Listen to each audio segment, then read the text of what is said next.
چڑھائے حضور کا نورانی مکھڑا ہے تو گل ہو رہی ہے کہ میرے آقا دا حضور نے حسن دکھا لے جنہوں یقین ہے کہ ہاتھ بلند کر کے کرے گا یا نہیں کرے گا پھر وہ کی کہہ سکتے ہیں ہم بلند آواز ہے میرے آقا دا میرے آقا دا میرے سونے دا میرے مدنی دا مسلو جمع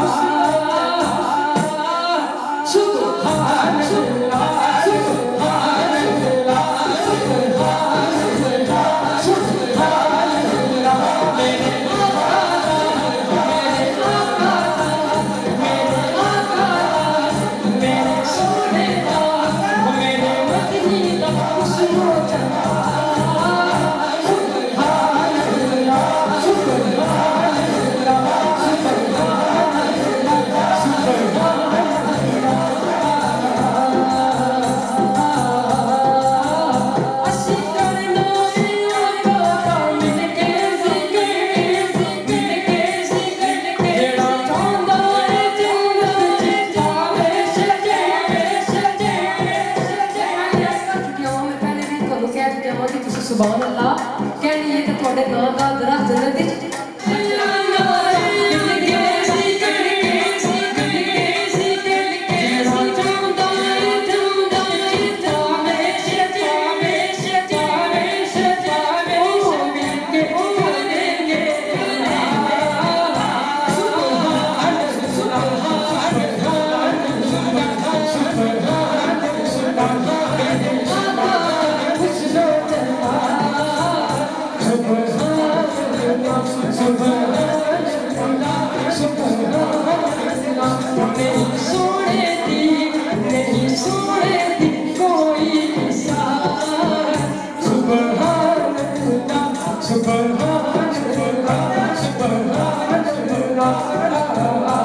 کھڑے ہو کر استقبال کیجیے نعروں کی مہم میں نعرہ تکبیر نعرہ رسالت نعرہ حیدری آگے آگے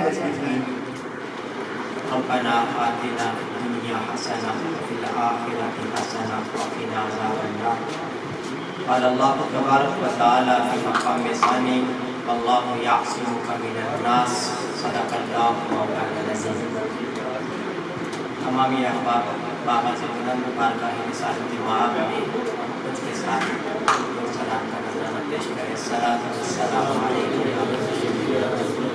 صلاۃ والسلام علیکہ یا سیدی یا رسول اللہ صلاۃ یا باقی کافی مشکل میں ہے کیونکہ الانتظار اشد من القتل انتظار جو ہوتا ہے یہ قتل سے بھی شدید ہوتا ہے اور پھر جب کھانے کا انتظار ہو تو بندہ زیادہ مشکل میں ہوتا ہے تو کوشش کروں گا کہ چند باتیں آقا پاک کی خدمت میں قرآن و حدیث کی روشنی میں آقا پاک کے سامنے عرض کروں دعا فرمائے اللہ تعالیٰ مجھے حق بیان کرنے کی توفیق عطا فرمائے یہ پہلا تو انہوں نے اپنا گھر چھوڑا اس لیے چھوڑا رزق کے حلال کی تلاش میں چھوڑا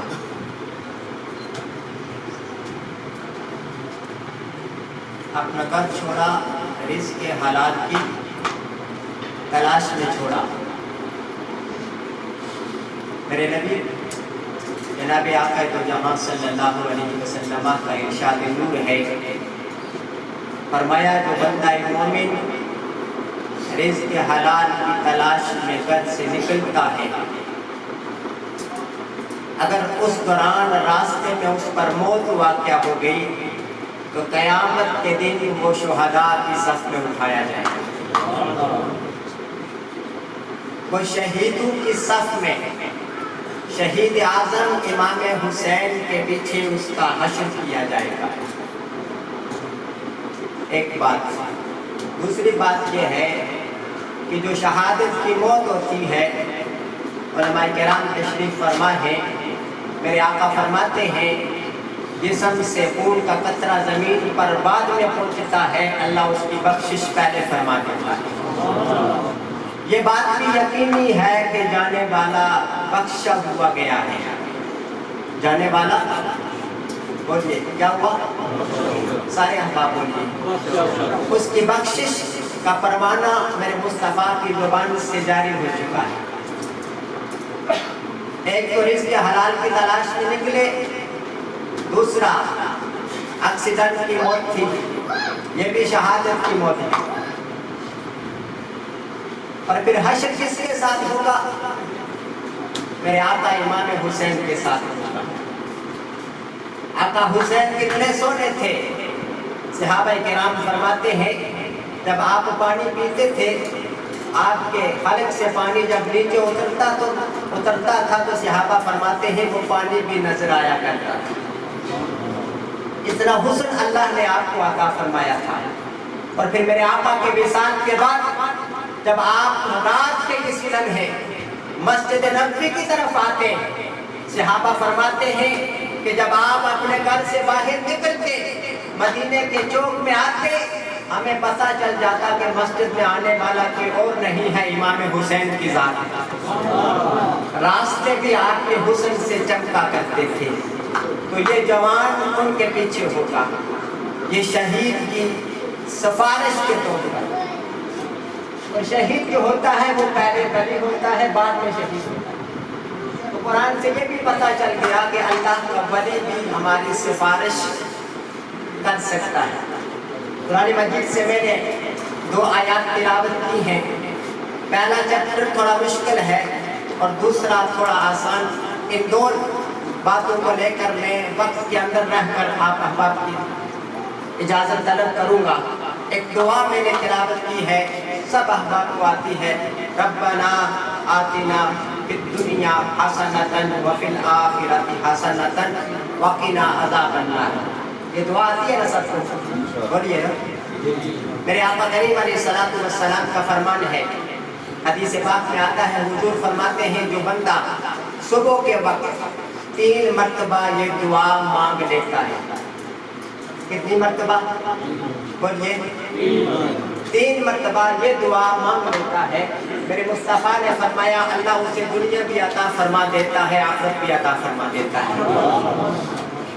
और सबसे पहले ये दुआ किसने मांगी है?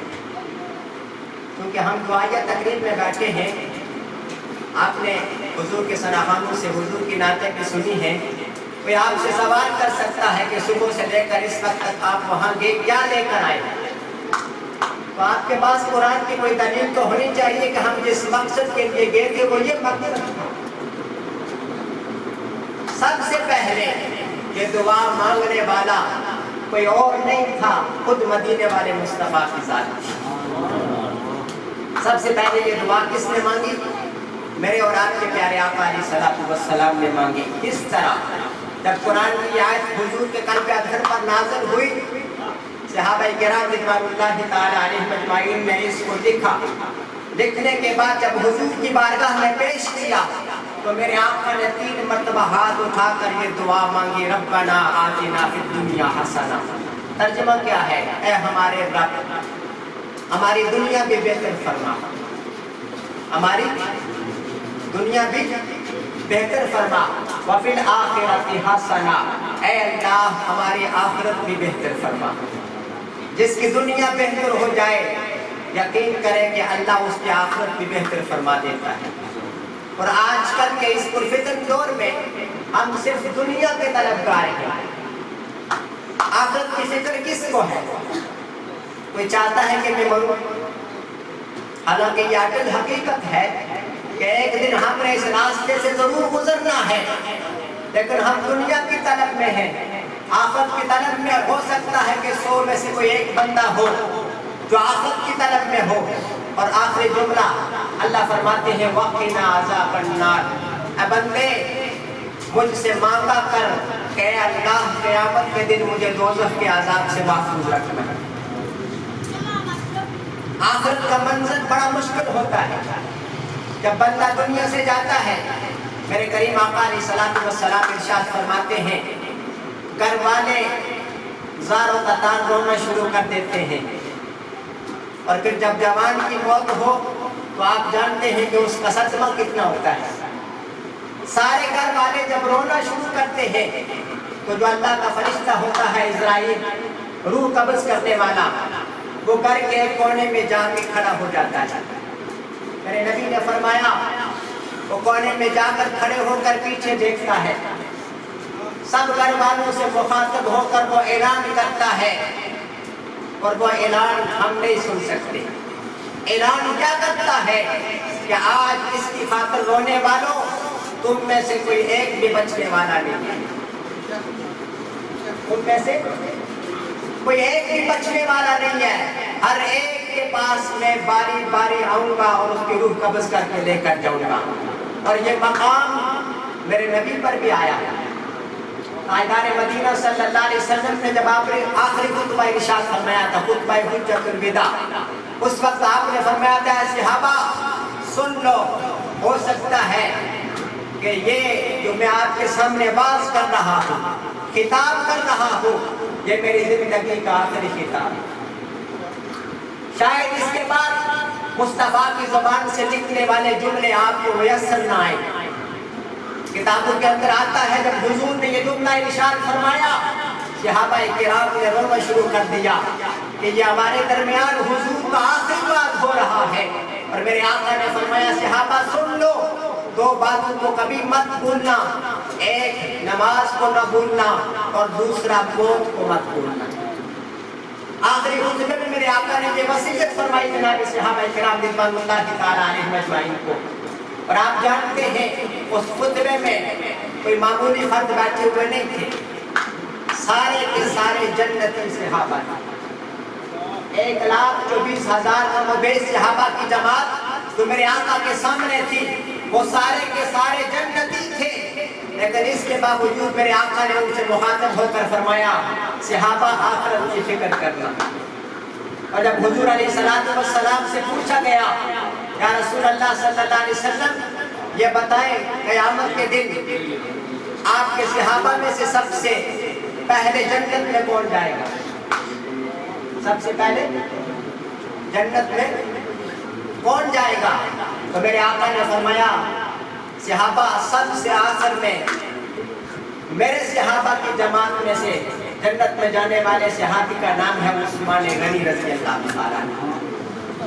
सबसे आखिर में जब ये जुमला मेरे आका अलैहिस्सलातु वस्सलाम से सहाबा ने सुना, अर्ज़ किया रसूल अल्लाह सल्लल्लाहु अलैहि वसल्लम ये वो सहाबी रसूल है जिनको मेरे आका ने अपनी ज़ुबान नबूवत से 17 बार जन्नत की बिशारत दी है। कितनी बार? बोलिए 17 बार। हुजूर ने हज़रत उस्मान गनी को फरमाया उस्मान जन्नती है। और वाहिद सहाबी है जिसको 17 बार मेरे नबी जन्नत की बिशारत दे रहे हैं और साथ ये फरमा रहे हैं कि सबसे आखिर में जन्नत में जाएगा। या रसूल अल्लाह सबसे पहले कौन जाएगा? फरमाया सबसे पहले मेरा बिलाल जाएगा। कौन जाएगा? या रसूल अल्लाह उस्मान आखिर में क्यों जाएंगे?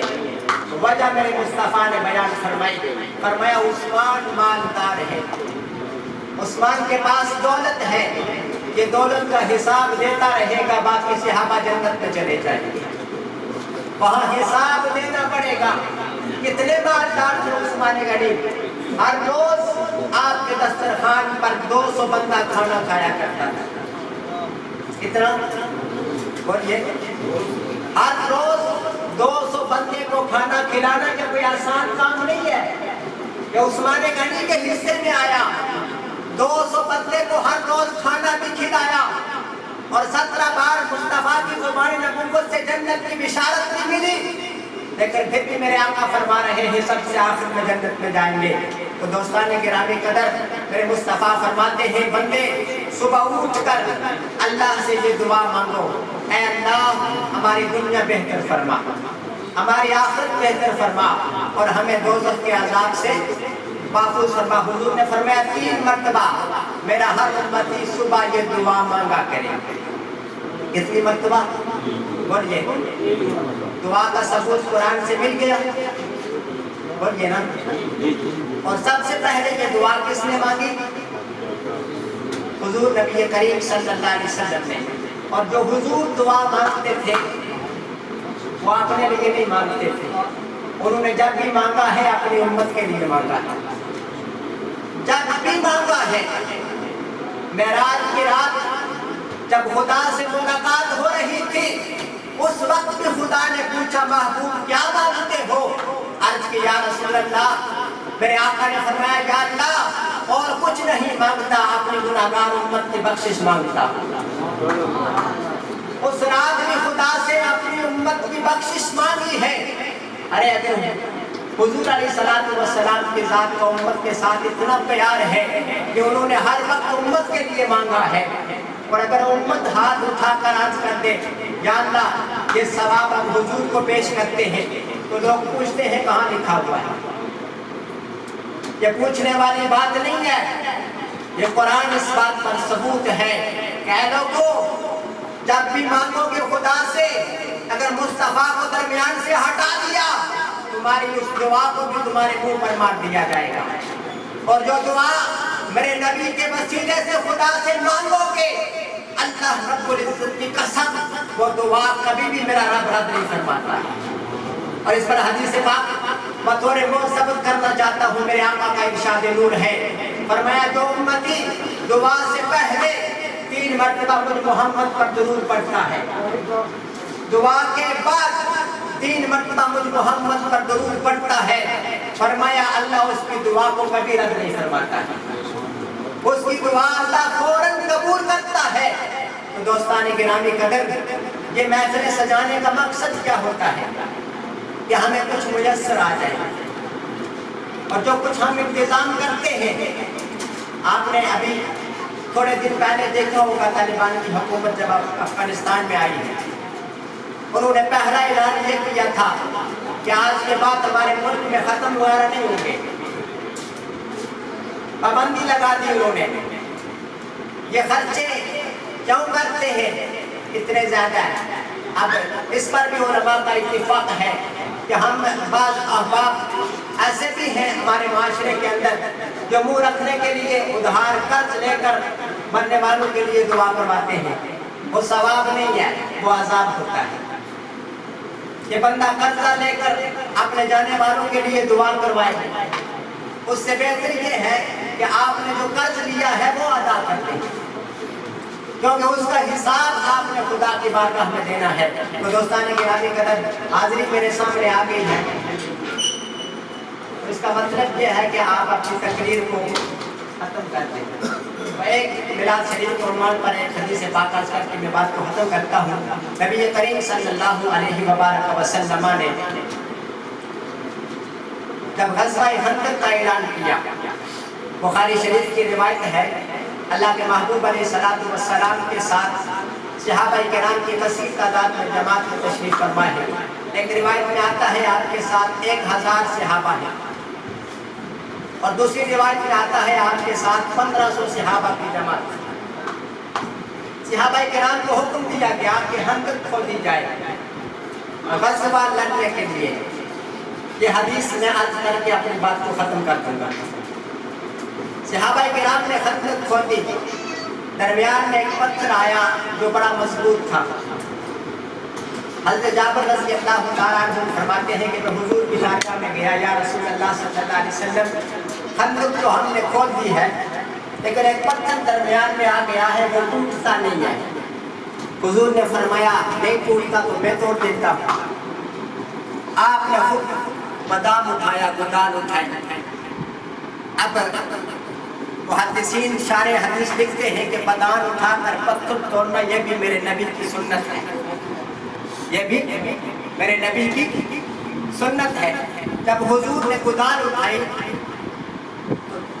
صحابی رسول فرماتے ہیں اچانک میرے دل میں خیال آیا کہ میں نے حضور کے ہاتھ بھی دیکھے ہیں، حضور کا چہرہ بھی دیکھا، پاؤں مبارک بھی دیکھے، میں نے زندگی میں سرکار کا پیٹ مبارک نہیں دیکھا۔ آج جب سرکار اپنے ہاتھ یوں اوپر کریں گے تو میں زمین پر لیٹ کر سرکار کا پیٹ مبارک دیکھوں گا۔ کہ حضور کا پیٹ مبارک کتنا خوبصورت ہے۔ آپ زمین پر لیٹے، صحابی کا زمین پر لیٹنا اور حضور کا ہاتھ اوپر کرنا اس بات کی دلیل ہے کہ میرے آقا نے اور اوپر ہاتھ کر دیے کہ میں نے اپنی آنکھوں سے دیکھا کہ سرکار کے پیٹ پر 3 پتھر بندے ہوئے تھے۔ कितने पत्थर? बोलिए। क्यों बांधे हुए थे? भूख की वजह से। वो पत्थर इसलिए बांधे जाते थे कि अगर कुछ खाने के लिए मुयस्सर न हो तो पत्थर बांध कर गुजारा किया जाता था। जनाब जाफर फरमाते हैं मैंने किसी को नहीं बताया। हुजूर ने वो पत्थर तोड़ दिया। मैं घर में पहुंचा, अपनी बीवी से कहा कि एक बकरी का बच्चा ज़िबा करते हैं और कुछ जौ के दाने हैं वो आटा बनाते हैं, आज सरकार की दावत अपने घर में कर लेते हैं। इसलिए कि मैंने अपनी आंखों से देखा कि कमली वाले के पेट पर पत्थर बंधे हुए थे। उसने कहा ठीक है, बकरी का बच्चा ज़िबा हो गया, खाना तैयार हो गया। जब आप हुजूर को बुलाने के लिए चले तो बीवी ने कहा कि सरकार के कान के साथ मुंह लगा कर कहना है, खाना है 4 बंदू का, क्योंकि लश्कर था 1000 का या 1200-1500 का। तो 4 बंदू को साथ लेकर आए सरकार, ताकि खाना भी खा लें। आपने फरमाया ठीक है। हुजूर की बारगाह में पहुंचे, या रसूल अल्लाह, आज मेरे घर में आपकी दावत है, लेकिन आका आपने साथ 4 बंदू को लेकर आना। जब आप दावत देकर चलने लगे, मेरे आका ने हज़रत बिलाल को बुलाया। फरमाया बिलाल, जी आका। फरमाया इस पहाड़ी पर चढ़, पूरे लश्कर में ऐलान कर, आज सारे खाना जाबिर के घर खाएंगे। पूरे लश्कर में ऐलान करवा दिया। खाना कितना था? हम तो सब में चेक कर सकते। कितने बंदूक का था? कितना सारे से लोग गया। खाना कितना था? 4 बंदूक का। लश्कर कितना था? 1000, 1200 या 1500 का। अब अगर एक बंदा किसी को दावत दे के 4 बंदे लेकर आना और ऐलान हो जाए कि सारे चलो, परेशानी होती है कि नहीं होती है? थोड़ी देर के लिए सहाबी परेशान हुए, लेकिन फिर सर झुका के चल पड़े कि मैंने तो 4 का कहा था, बाकी सबको सरकार ने खुद बुलाया है, फिर आने को क्या मसला है? घर में पहुंचे, अपनी बीवी से परेशानी की हालत में कहा कि हुजूर ने पूरा लश्कर बुला लिया है। अब बीवी भी अकीदे वाली थी। उसने कहा क्या हुआ तो बुला लिया? जिनको हमने बुलाया है उनको हम खिलाएंगे, जिनको आका ने बुलाया है उनको आका खिलाएंगे। समझ आ रही है? अब सहाबा किराम हुजूर के घर, हज़रत जाबिर के घर तशरीफ फरमा होने लगे। साथ एक यहूदी औरत का घर था। वो आई हज़रत जाबिर के घर में। उसने पूछा कि तुम्हारे घर में इतने लोग क्यों जमा हैं? कहा हमने इनकी दावत दी है, खाना कहाँ है? ये खाना है, हंडिया पक रही है, रोटी के लिए आटा तैयार है, तुम्हारे घर में है, बस यही 2-4 का खाना। कहाँ से आएगा इस लश्कर जरदार का खाना? आगे से मेरे नबी की सहाबिया ने जवाब दिया, हमारे मुस्तफ़ा के सर पे तो खुदा का साया है। हमारे मुस्तफ़ा के सर पे तो खुदा का साया है, वही इनको खिलाएगा जो साथ लेकर आया है। वो साथ लेकर आया है, वही इनको खिलाएगा। मेरे आका सीधे जनाब जाबिर की बीवी के पास गए। आपने फरमाया ढक्कन उठाओ। सालन से ढक्कन उठाया। मेरे नबी ने अपना लुआब दान उसमें डाला। क्या डाला? बोलिए ना। लुआब दान दूध मुबारक उसमें डाला और फरमाया ढक्कन उठा के देखना नहीं है, सालन डाल डाल के सहाबा को देते जाओ।